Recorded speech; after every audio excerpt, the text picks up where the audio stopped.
नमस्कार, श्री स्वामी समर्थ. कसे आहात सगळे? स्वागत आहे तुमचं आपल्या एका नवीन ब्लॉगमध्ये. निकिता शिंदे ब्लॉग्स या यूट्यूब चॅनलवरती तुमचं पुन्हा एकदा स्वागत आहे.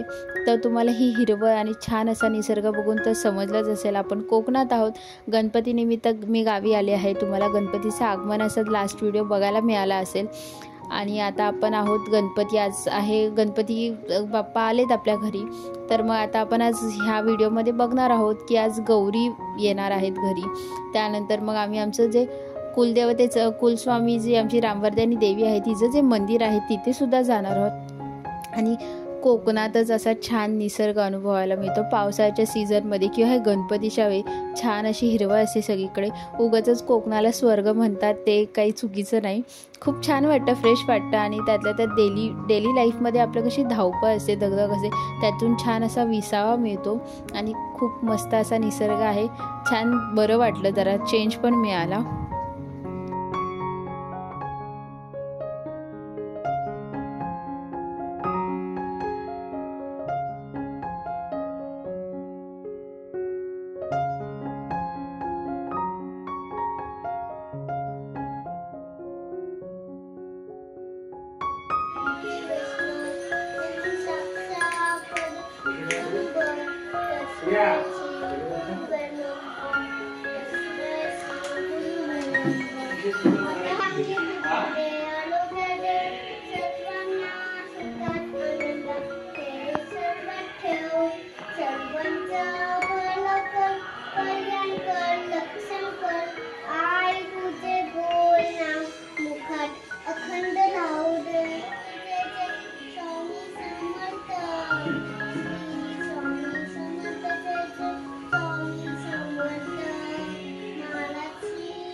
आणि जसं मी स्टार्टिंगला व्हिडिओच्या सांगितलं, जसं कुलस्वामीने रामवर्धनी आई मातेचं जे मंदिर आहे ते हे मंदिर आहे. खूप छान असा निसर्ग आजूबाजूला आहे. खूप छान अशी हिरवळ आहे, छान छान अशी झाडी लावली आहेत. खूप छान वाटते. तर मग हे आमचं मंदिर आहे. छान आजूबाजूचा परिसर आहे. हे बघा, खूप छान वेगवेगळ्या फुलांची वगैरे झाडं लावली आहेत. आणि इथे जे समोर दिसते तिथे 12 ज्योतिर्लिंग आहेत. म्हणजे एंट्री केल्या पहिल्या 12 ज्योतिर्लिंगचं दर्शन वगैरे घेऊन नंतर पुढे आपण मंदिरात जाऊ शकतो. गणपतीच्या दिवसांमध्ये धावपळ गडबड सगळी चालू असते, त्यामुळे जास्तीत जास्त शूट करता येईल त्याचा मी प्रयत्न केला आहे आणि तसं शूट केलं आहे. खूप छान वाटत होतं. आणि कुलस्वामिनीच्या मंदिरात तर वर्षातून एकदा तरी मिनिमम गेलंच पाहिजे. त्यामुळे आम्ही जेव्हाही गावी जातो तेव्हा जातो आम्ही मंदिरामध्ये. हे बघा, छान हा आजूबाजूचा त्याचा परिसर. आणि हे आमच्या देवीचं मंदिर. आणि जे पण नवीन आहेत, जे आपले पहिल्यांदा व्हिडिओ बघतात, त्यांना मी मनापासून रिक्वेस्ट करेन की नवीन असाल तर नक्की चॅनलला सबस्क्राईब करा. कारण आपली यूट्यूब फॅमिली आपल्याला खूप मोठी करायची आहे. आणि जसे नवीन सबस्क्रायबर्स जॉईन होतील तसं आपल्यालासुद्धा एक उत्साह मिळेल का यूट्यूबचे नवीन व्हिडिओज शेअर करायचा. कोकणातले छान वेगवेगळे व्हिडिओज असतात. त्या व्यतिरिक्त आपले बाहेरच्या जे वेगवेगळ्या जागा असतात तिकडच्या फिरण्याचे व्हिडिओ असतात, रेसिपीज असतात. या सगळ्या प्रकारचे व्हिडिओ आपल्या चॅनलवरती मिळतील. हा आहे आमच्या मंदिराच्या आजूबाजूचा परिसर.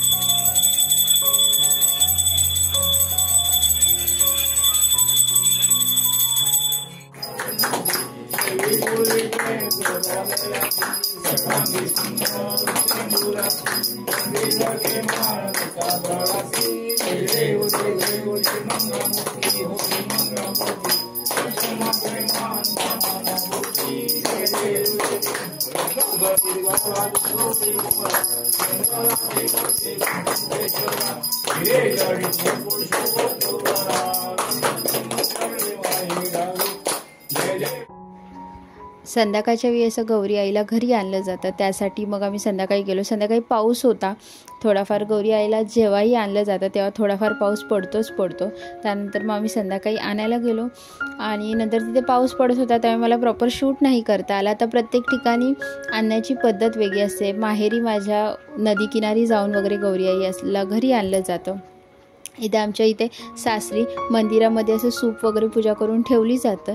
पाया वगैरे पडून नंतर मग मंदिरामध्ये वेगवेगळे खेळ खेळले जातात. हे बघा, असे इथे सगळ्या घरातल्यांचे सूप वगैरे ठेवले जातात. पाया वगैरे पडायचं आणि नंतर मग तिथे छान फुगड्या वगैरे अशा खेळल्या जातात आणि मग गौरी आईला घरी घेऊन गेलं जातं.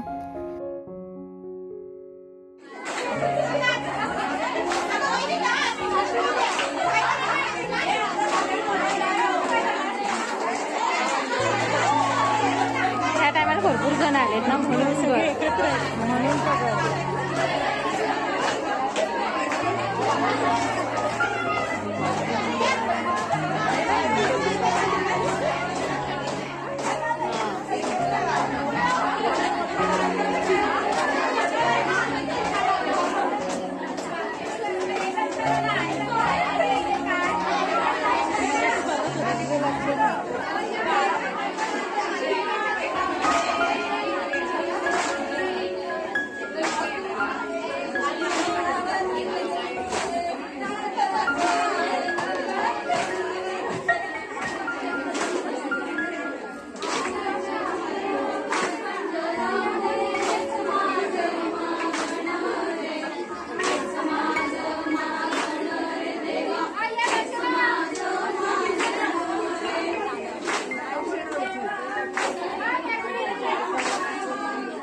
सगळ्यांना जे कोकणातली लोक असतात त्यांना गणपती आणि होळी असा खूप उत्साहाचा सण म्हणून ते लोक साजरा करतात. त्यामुळे मुंबईवरून चाकरमानी स्पेशली गणपतीसाठी आणि होळीसाठी गावाला जातात. त्यामुळे भरपूर गर्दी असते, खूप मजा येते खेळायला, खूप छान वाटतं आणि एक डेली लाईफमधून जो चेंज मिळतो त्याच्याने अजून फ्रेशनेस वाढतो आपला. आणि खूप असे पूर्ण मंदिराचा परिसर आमच्या इकडे भरलेला असतो आणि वेगवेगळे खेळ खेळले जातात. जे काही पारंपरिक गाणी वगैरे असतात, जे जुने लोक आहेत त्यांना येतात, ते सगळे ते गाणी बोलतात आणि छान खेळ खेळून मग नंतर गौरी आईला घरी घेऊन गेलं जातं.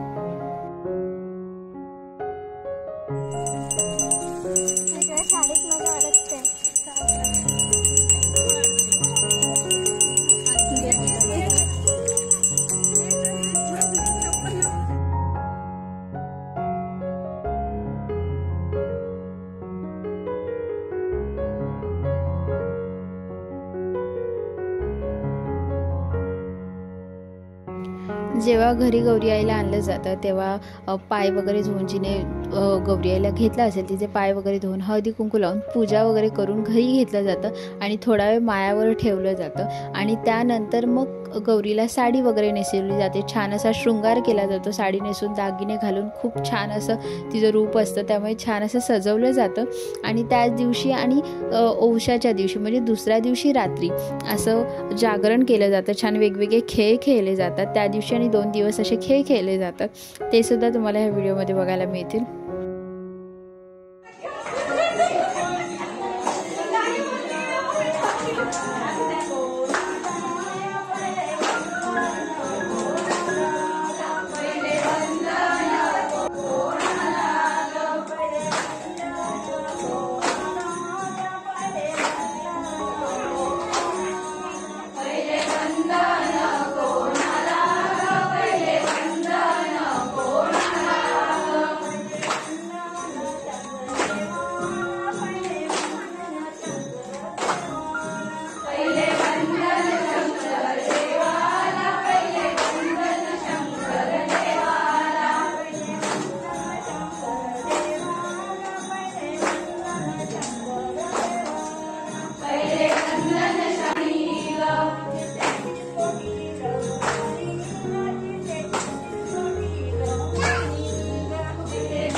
पुढच्या व्हिडिओमध्ये तुम्हाला गौरीचा ओवसा आणि विसर्जन बघायला मिळेल। चॅनलवर नवीन असाल तर नक्की सबस्क्राईब करा आणि लाईक करायला विसरू नका।